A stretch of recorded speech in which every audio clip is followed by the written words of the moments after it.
Hey everyone out there, Kathleen here with MustangMindset.com, and I wanted to pop in and talk about animal communication. What is it? How does it work? How does it help?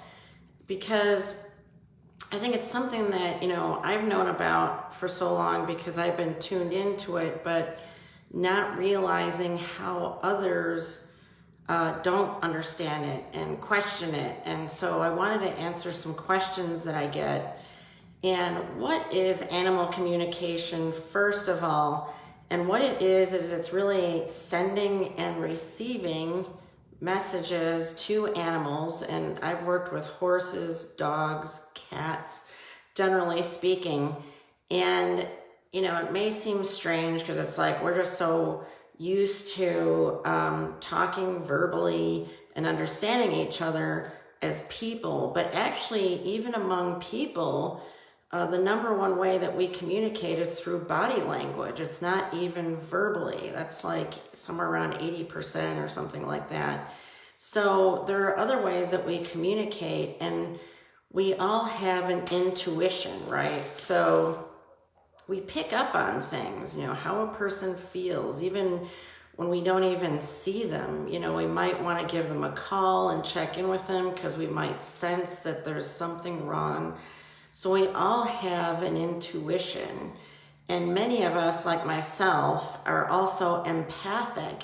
And empathic means that we are really picking up on the emotions of someone else. And it could be a person, it could be an animal, because animals feel fear, and they may have anxiety and stress, So there are those of us who are really tuned into that, whether it's a human or even an animal, and we can hone our skills to really tune into them even more so with the animal and understand what's going on and sending messages to them as well. And kind of this intuitive back and forth communication that goes on to get a better understanding. And some people have thought, well, you have to be here in person, right? You've got to see them, right? Well, not really. We can use photos as well. And looking at the eyes really helps to kind of tune in to that intuitiveness that we feel, that we pick up with what's going on with them. And I actually like using a photo because I kind of meditate when I do it. I go into a really relaxed state so I can really connect. And I find that almost easier sometimes. So when I work with people, I like working virtually a lot of times because it just helps me to kind of go into my quiet little space and there isn't a bunch of noise around or whatever. So that's kind of how that works. Doesn't need to be in person. And so, I want to talk about how prevalent also it is in nature, the way that animals communicate. Now, birds can squawk or whatever can go on, but they have their own telepathic way of communicating. Like if you've ever seen geese flying in formation or waves of birds, and you wonder, how do they, they're back and forth and flying around and staying in formation. It's really an intuitive thing. So in nature, intuition is a natural thing that animals pick up on. The herds of, deer, horses, or whatever, picking up on feelings and, of course, body language as well. So the whole intuition empathic thing is really a natural thing. And so hopefully that kind of answers the question on, how does that work? But we really heighten our senses when we're doing the animal communication of picking up on these things. And it helps in the areas of behavior. So if people have an animal that's, they're behaving in a way that, we don't understand what's going on, and we want to tap into that, what are they thinking and how are they feeling? And we can get some clarity on that. And a lot of times, when I talk to animal lovers, they talk to their animals, but of course, it's sometimes hard to understand what's going on with them. And especially even with animal communicators, tuning into their own animals can be a little harder sometimes because we're so emotionally connected to them. So sometimes our own emotions can kind of block things.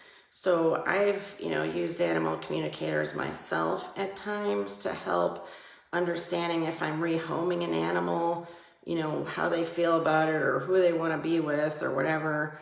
And, I also want to get into talking about the death of an animal, losing an animal. Somebody said to me the other day, how can you communicate with a dead animal? Like they're not alive. Well, we're not communicating with their body.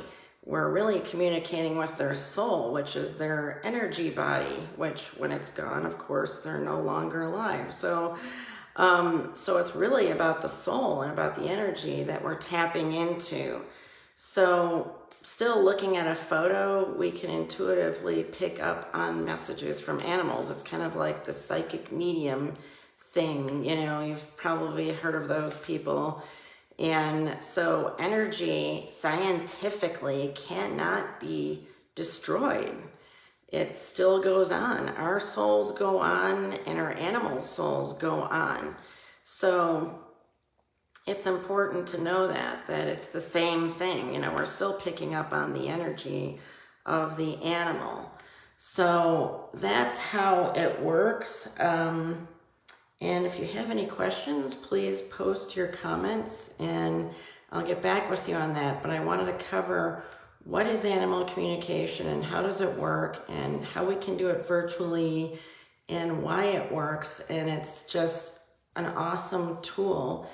And and again, getting back to animals that have crossed over, so to speak, I've seen great ways that people have healed from that because I know years ago when I worked with an animal communicator and I had lost one of my animals and I was so distraught that it was, hard to connect. And, I felt like I had this knife in my chest, and afterwards I felt so relieved and, that pain was turned to a sense of peace.